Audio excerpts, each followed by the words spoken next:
Restoring bicycle frame bago niya kinuha ng di nagpapaalam.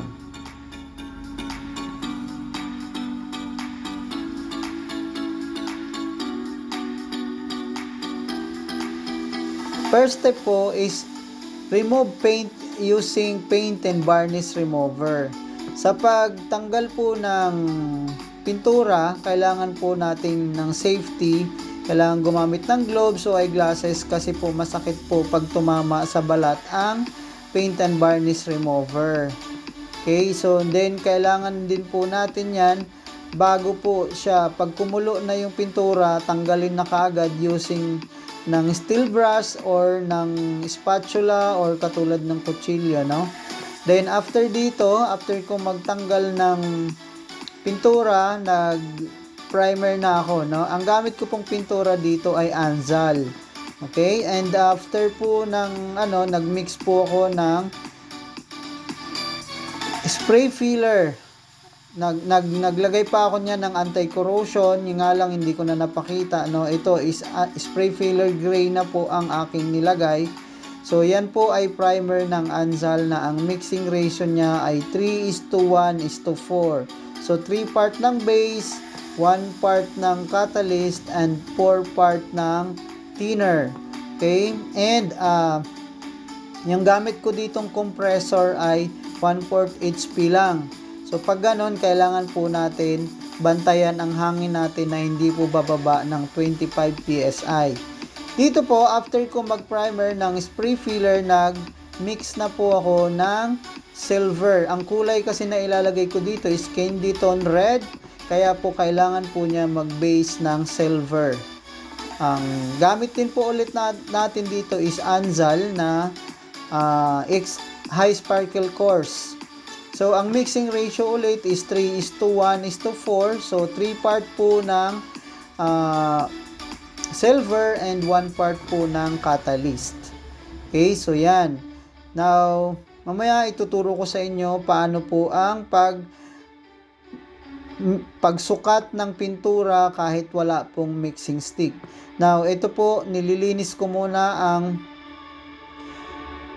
labi nung top coat catalyst bago po sinara ng maigi para po, actually ito,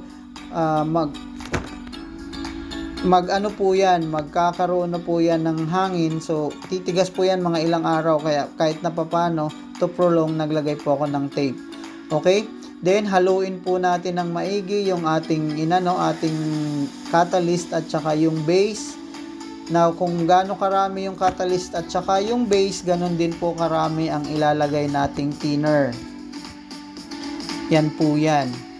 Then, mix natin ng maigi bago po natin lagyan ng thinner. Mas maganda kasi mix na po yung catalyst at saka yung base bago po natin lagyan ng thinner. So, yan. So, ngayon, ang ginawa ko po ay chinek ko muna ang aking pininturahan ng primer bago po ako maglalagay ng silver.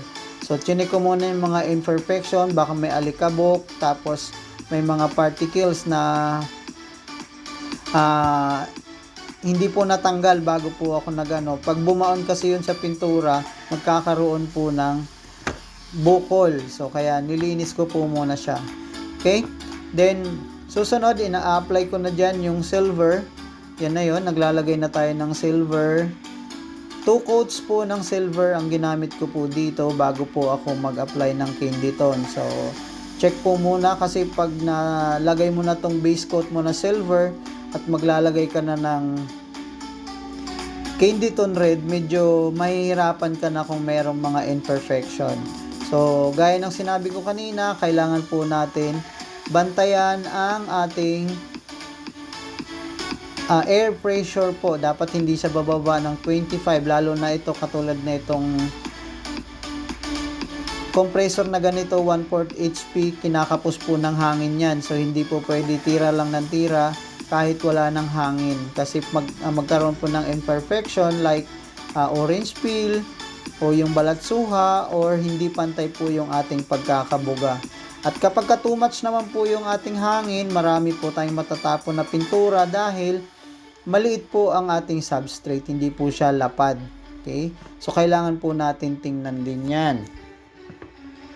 So 2 coats ng silver ang aking nilagay dyan. And magpapatuyo ka po ulit, magpapatuyo ka bago ka mag other coat or mag recoat. Kailangan po magpatuyo ka ng 1.5 hours or mas mahigit, mas mataas, mas maganda. Mga 2 hours, ganyan, mas maganda.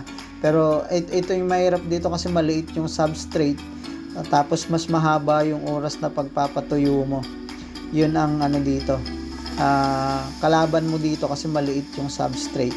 Kailangan lang pasensya talaga para mailapat mo ng tama ang iyong pintura. Yan, ito na po yung second coat ko ng silver, and ito po magmi-mix na po tayo ng candy tone red. Okay, so ito po ang candy tone red na ito, meron na po yang catalyst at saka ng base. Naglagay lang po ako ng konting thinner para mas madali po siyang ihalo. Now, kung gaano karami itong catalyst at saka yung base, ganun din po karami ang thinner, kaya madodoble po siya. So 3:1:4 or yan, 3:1:4. Hindi na natin guluhin kasi nakakalito kapag mag-ano pa tayo ng ibang mixing ratio. Tandaan po natin, ibang kulay ng pintura, ibang brand ng pintura, iba din po ang mixing ratio. Kaya po, tingnan nyo po dito sa likod ng pintura, sa likod ng mga gagamitin nyo, nandyan po ang specs o yung technical data sheet ng pintura bago po tayo gumamit. Okay, so ito na po, nag-a-apply na po ako ng candy tone. So pag-apply ng candy tone, kailangan po pasensya din. Isang mano kasi pagka hindi mo po napantay ang pagbuga dito, may mga part na ma-dark, may mga part na ma-light, so hindi po magpapantay. Yun po ang isang tricky po sa candy tone, kasi yung mga kapag ka may part ka na nadamihan mo, talagang mangingitim yan. So isang mano pantay, dan ikot, ganyan po ang ano dyan, kailangan ng pasensya. Okay, and ulit, kailangan po nating i-monitor ang ating hangin bago po tayo magbubuga. Okay. Kapag ka malalaki yung nagamit yung compressor, mas maganda kasi hindi ka nauubusan basta-basta ng hangin. Unlike pag ganitong 1/4 HP lang, medyo nauubusan, kinakapos siya. Okay lang dito kasi maliit na substrate to, pero pag malaki na yung substrate, hindi na po advisable ang ganyang kaliit na compressor. Okay, so ang ginamit ko po dito na spray gun ay 1.3 po, pang clear coat, pang kulay, yan po yan, no? Ang spray gun kasi may pang primer, may pang kulay, tsaka pang clear coat, tsaka may pang retouch. So yan na po yan, pang 2 coats ko ng candy tone red. Okay? At isusunod po dyan yung ating top coat. So ang step po natin dito ay primer, anti-corrosion, spray filler. Di na po ako nag-wash primer dito, no? Anti-corrosion, spray filler, tapos yung silver natin, yung undercoat, tapos saka pa tayo nag-candy tone red. Yan.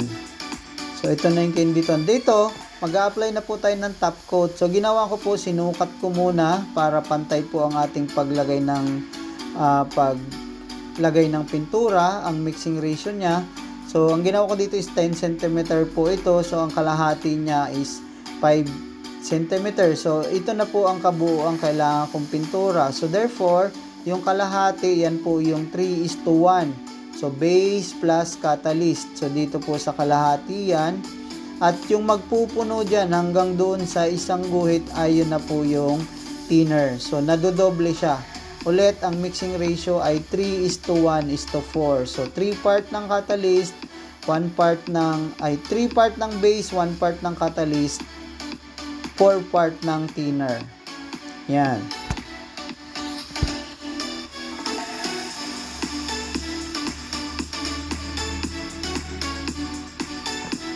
Yan, hinati ko siya into 4, yung kalahati, and yung kalahati naman is yun po yung para sa thinner. And syempre, lilinawin. Yan. So 4 na parte na po yan. 3:1.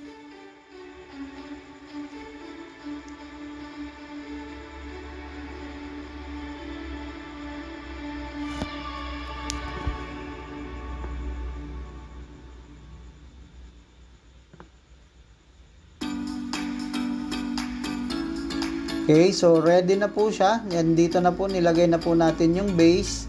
So, lalagay na po tayo ng catalyst sa susunod. Ayan na po yan, catalyst ang ilalagay natin dito. Yan yung base, naka-show clear po tayo. And ito naman yung catalyst. Yan, so itong isang part na natitira, lagyan po natin ng catalyst. At yung malaking part, yung pangdoble na part, ilalagay po natin doon ang ating thinner. So yan na po yan. Dito tinuturo ko lang dito kung paano po magsukat ng walang mixing stick. Although meron po tayong ibang mga video neto na makikita nyo po kung paano natin gagawin yan para sa Anzal. Visit nyo lang po, ilalagay ko po sa description yung ibang mga videos po natin. Okay, then in-apply ko na po ito after kung na-mix to, in-apply ko na po pang clear coat. So ang ginawa ko po dito is 2 coats din ng Carshow. Then, pinatuyo ko siya overnight bago po inassemble yung bisikleta na yan. And, after a week po, nawala po yung bisikleta. So, ni-restore at kinuha niya ng hindi nagpapaalam. So, yun lang po. Maraming salamat sa panonood. Bye-bye!